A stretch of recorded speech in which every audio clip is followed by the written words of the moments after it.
मुंबई की भीड़-भाड़ भरी गलियों में धारावी की एक संकरी सी गली में एक छोटा सा घर था। वहीं रहता था 17 साल का राहुल, जो एक साधारण ऑटो ड्राइवर रमेश का बेटा था।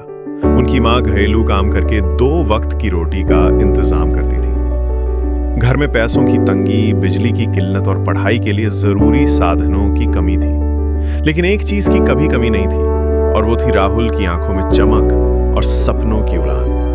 राहुल का सपना था इंजीनियर बनना, कुछ ऐसा करना जिससे वो अपने परिवार की जिंदगी बदल सके। राहुल का स्कूल साधारण था, लेकिन उसमें एक कंप्यूटर लैब थी। एक दिन शिक्षक ने उसे एक कोडिंग प्रतियोगिता के बारे में बताया जो ऑनलाइन आयोजित हो रही थी। विजेता को स्कॉलरशिप मिलनी थी और एक लैपटॉप भी। राहुल की आंखों में उम्मीद की चमक आ गई। लेकिन समस्या ये थी कि घर में इंटरनेट नहीं था, कोई कंप्यूटर नहीं था, समय भी नहीं था, क्योंकि उसे स्कूल के बाद चाय की दुकान में काम करना पड़ता था।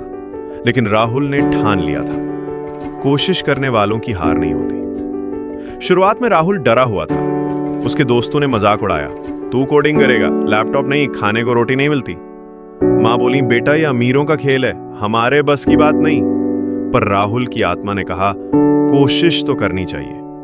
राहुल हर दिन स्कूल के कंप्यूटर लैब में जाकर अभ्यास करने लगा। वहीं पर कंप्यूटर टीचर मिस्टर वर्गीस ने उसकी लगन देखी। उन्होंने राहुल को गाइड किया, अपने पुराने नोट्स दिए और स्कूल के बाद कंप्यूटर पर काम करने की अनुमति दे दी। वो राहुल का गुरु बन गए। राहुल ने प्रतियोगिता में हिस्सा लिया। दिन भर स्कूल, शाम को चाय की दुकान, रात को कंप्यूटर लैब। कई बार भूखा सोना पड़ा, लेकिन उसने हार नहीं मानी। फाइनल दिन जब उसने अपना प्रोजेक्ट जमा किया, उसका दिल धड़क रहा था।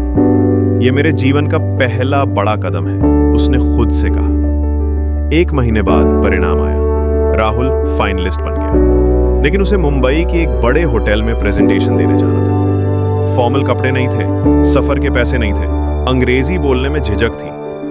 पर उसके दोस्त इमरान ने उसकी मदद की। माँ ने अपनी बचत से शर्ट और पैंट दिलवाई। मिस्टर वर्गीस ने उसे प्रेजेंटेशन देना सिखाया।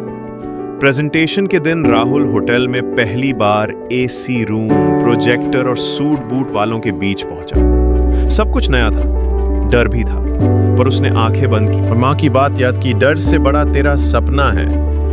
राहुल ने प्रेजेंटेशन शानदार तरीके से दिया।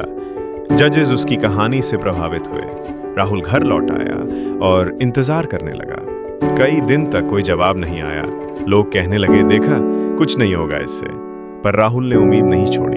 हर दिन वो अगले मौके की तलाश में मेहनत करता रहा। 1 हफ्ते बाद एक फोन आया, राहुल, आप प्रतियोगिता के विजेता हैं। आपको स्कॉलरशिप, लैपटॉप और बेंगलुरु के एक तकनीकी संस्थान में सीट मिली है। राहुल की आंखों में आंसू थे। माँ ने उसे गले लगा लिया। रमेश जी बोले, बेटा तूने हमारा नाम रोशन कर दिया। राहुल बेंगलुरु गया। शुरू में मुश्किलें आईं, लेकिन अब वो टूटा नहीं। उसने मेहनत की, टॉप किया और एक बड़ी टेक कंपनी में जॉब पाली।